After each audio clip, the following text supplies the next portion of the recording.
In the previous lesson, we went into Photoshop and we tweaked the color settings, and that's good. Now Photoshop kind of has an idea of what we're going to do and where we're going. The next step is this thing right here, calibrating your monitor. Now let me go ahead and open something up while we're talking here. I'm talking about using something called a spyder, S-P-Y-D-E-R. Spyders are electro-optical measuring systems, and yes, they do cost money. They're something you have to buy. They cost about $100 US. Now the one I'm using, and they're all pretty similar on how they work, but I'm using a Spyder Pro 4 right here. The reason I like this one is it has actually an electrical optical system in the body of the Spyder that measures ambient light in the room and basically controls what you see on your monitor, even based on the lighting you're using. So that's actually pretty cool. Now, if you try to do this manually, the reason it's not going to work, no matter how good your eyes are, there's just too many variables on how we perceive color. To really get it right, you do need something like this. The good news is you can use it on as many monitors as you want. You don't have to buy one for every monitor. So that's kind of nice if you work in an office setting or you've got a school where there's a lot of them going on. You'll want to recalibrate about once a month. Now, some of the things you want to do, and it's telling it to you right here, like warming up your display. Now, I get up pretty early, but before I have that first cup of Java or do anything else, I turn all the systems on in my studio to give them a chance to warm up. Reach over right now and just feel your monitor. It's warm, isn't it? That temperature change actually impacts how we see colors, so we need to let our monitor warm up for about a half hour, they recommend.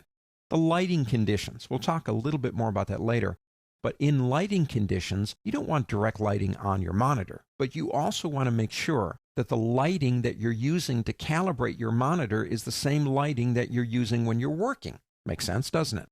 Display controls, what are those? Most monitors don't have them anymore, and as far as I'm concerned, that's a good thing. Like if you've got anything that's like a Macintosh Cinema display, there's no buttons on there for brightness and contrast. Most monitors don't have those. If they do contain those type of things, you're going to have to do some manual work. So I'm kind of glad they're not there, at least in most cases. And then plug the thing in. Okay, this is really just like point and click. Just answer the questions. If we go to next, I am using an LCD, and it's telling me right now, it's one of these two. I've got two on there right now. I'm going to calibrate this one. Click next. Now it did nail it. It's an LG, and that is the number of that display. If it doesn't work, probably will. You can click here and go to whatever you've got.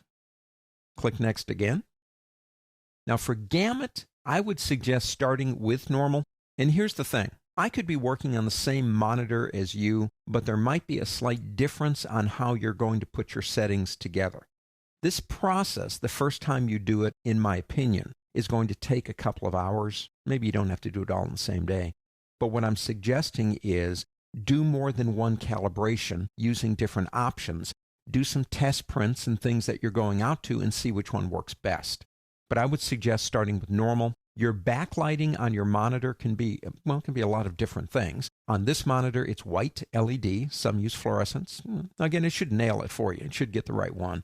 But if you're not sure, get into the manual for the monitor, or maybe go out to their website, check it out just to make sure you're using the right one. Click next again.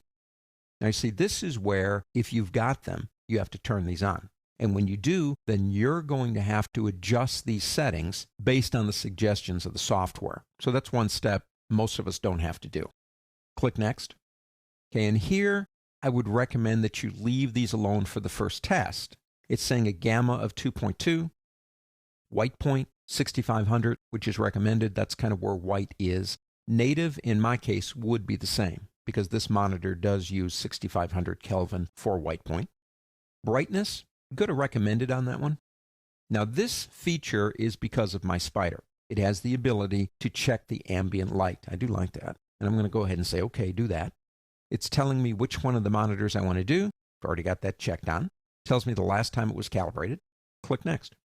Now, when I click next again, this is a step because of this Spyder. It is actually going to check the ambient light in the room as I'm working right now.